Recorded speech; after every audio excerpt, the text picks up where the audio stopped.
wonder who this one's from. Oh, happy birthday, Barnaby. It was great to be part of your birthday surprise. Love from Sam and Jessica. Oh, and hey, here I am with them both. Oh. Barnaby! I'm in me den. I'll put that in my scrapbook. Happy birthday, Barnaby. Oh, thank you, Becky. So how was a big birthday surprise? It was fantastic. So what sort of treat was it? Tell me all about it. Well, when I went to bed, my mum said that I needed to sleep really well because the next night we'd have to stay up really late. Why? Because we wouldn't arrive until about 7 o'clock in the evening, and then we'd go straight to the surprise. Where did it happen? Oh, in the countryside. That's all she'd tell me. We were going out in the countryside. I had to try to guess the rest. Okay, let me guess. You going stargazing? Nope, bit too early for that. You were watching for foxes? Oh, that's close. Look. Badgers! Badgers, that's right. And they only come out at night when it starts to get dark. So for my special birthday treat, my mum took me badger watching. Wow, you mean you actually saw real-life badgers? Yeah, in the woods. And were they soft and cuddly like this one? Well, you can't cuddle them because they're too shy.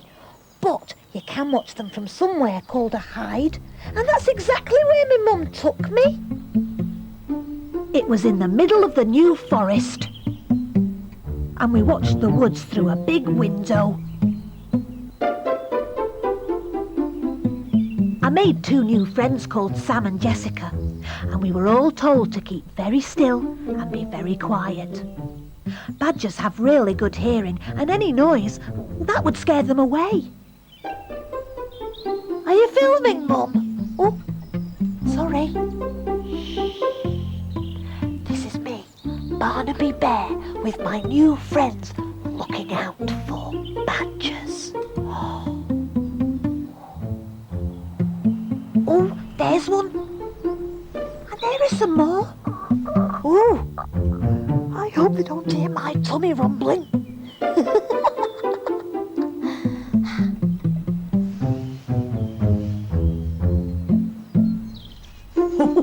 That one's scratching his leg. Oh, there's a baby badger. Look at their little stripy faces.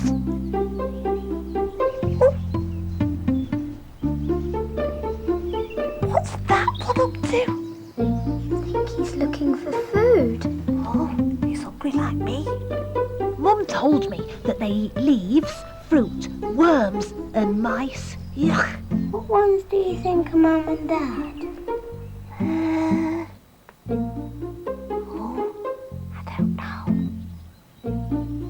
Oh, perhaps that's the mum with her babies.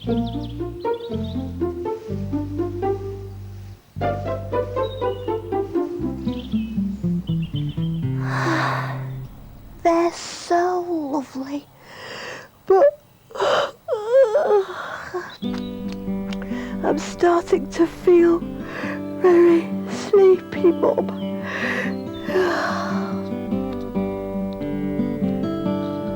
I really needed to go to bed, but I was looking forward to the next day because we were going to meet up with Sam and Jessica again, who knew loads about badgers. Oh, I think there must be some holes around here. I went on a walk with them and their friends through the forest. They wanted to show me the holes where badgers lived. Has anybody seen any holes? Have you seen any, Barnaby? No. Oh, it's lovely looking for holes. I hope we find a hole soon, though.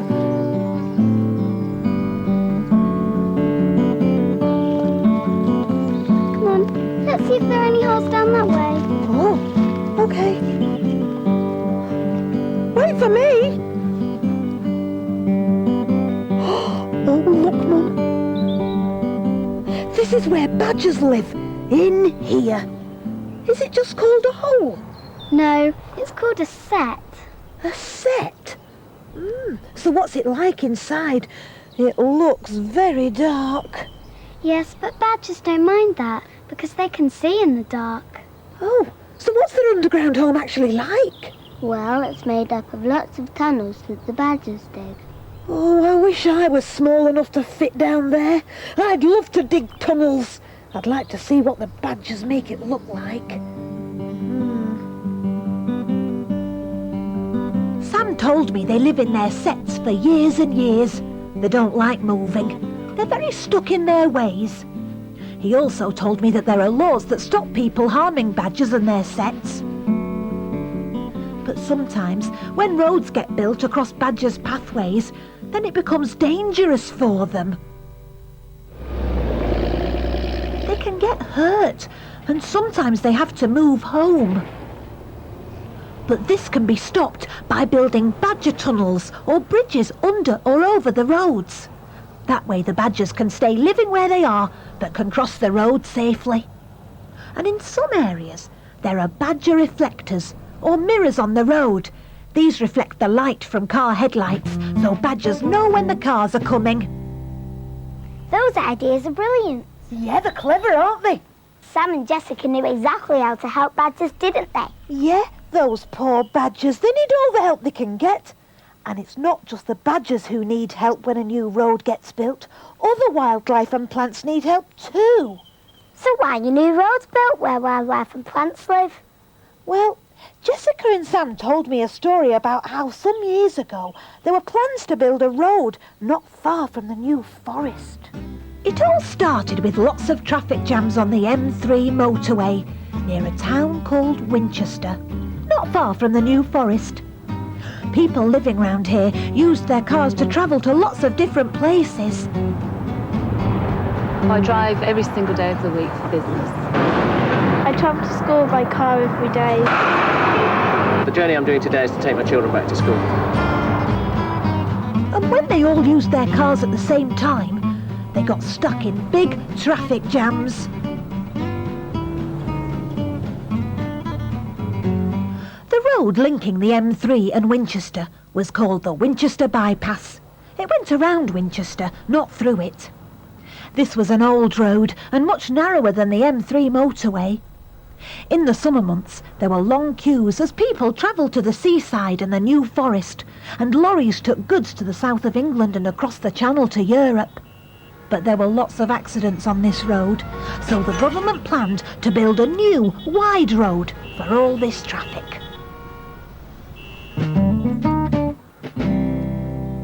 That seems like a good idea. People must have been pleased.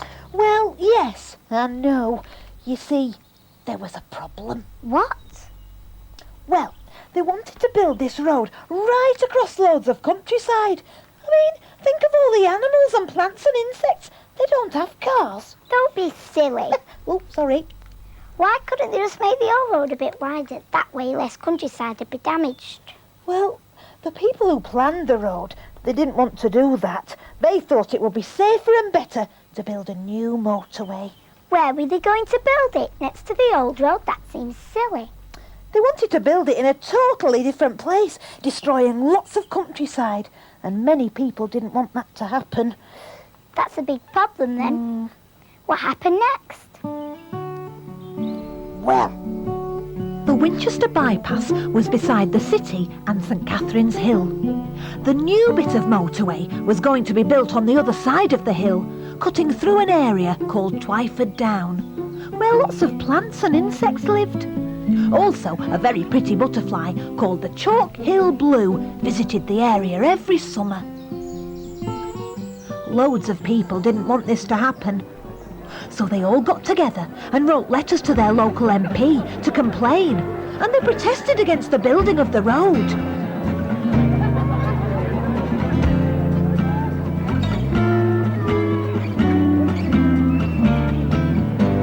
Even school children got involved. The good things are that there would be less traffic. There would be less traffic jams. But the bad things are it would be much noisier because it was nearly on top of the hill, and as well they're making a massive wedge in the hill and that you'll be able to see the chalk for miles. I think the road is bad because It's a nice walk for people, and they like to take their dogs there, and there's lots of wildlife. And also I think the road's fine as it is. I like the idea of building a new motorway because of less crashes, but it's still interfering with the environment. Well, I don't think you should wipe out a habitat of creature or anything. But I suppose it's only a butterfly, and we've got lots of butterflies. The planners and some drivers thought it was a good thing. It's been very hard to me to go along with this decision, but I feel on balance that if the road, when completed, will not be an eyesore, but will be pleasant to drive through, then we have come to the right decision. I do think that occasionally you have to consider what would happen if this road were not built. It's a shame that the wildlife is going to be affected in that sort of thing. But obviously, you know, what do we do? We've got to progress, and I think that, you know, the best thing is to have the motorway and make roads easier and safer. Our job is to drive and get goods to their destination, and we don't want to be held up by somebody who probably don't even drive, you know, and they don't know what the situation is. But other people thought it was a bad idea. If they can build the Channel Tunnel, then they can go under the downs, can't they? We have to remember that at the end of the day, if you make your road twice as big, you'll have twice as much traffic, and you won't be able to get where you're going because you'll just find you'll have to have a big car park when you get there, and there won't be room to get in. If I had to choose between the traffic or environment, I choose the environment because it's much more important. Because if you affect the environment, then you might be affecting a lot more things. Did the protesters stop the road being built? Oh, not exactly, no. Why not? Well, I don't know. The road was going to make a big mark in the countryside and destroy wildlife and plants. But it was also going to make journeys easier and safer. I see. I'm glad I didn't have to decide. I know, me too. The road was finished years ago, and Mum and I drove on it when we went to see the badgers. Many people still think it shouldn't have been built, but some of the wildlife was saved. Before the road was started, earth was taken from one side of the hill to the other, and the wildlife continues to live there. And you know what? The Chalk Hill blue butterfly still visits every summer. Good. It just shows how much you can do if you try hard enough. Yeah. Jessica was telling me that now when roads are built, lots of things are done to try and protect the animals. But it doesn't always work. Some wildlife is lost forever. Oh. Telling you all about that has made me hungry. Me too. Shall we go and have some tea? I've got some Brussels sprouts and some chocolate and some baked beans. Come on.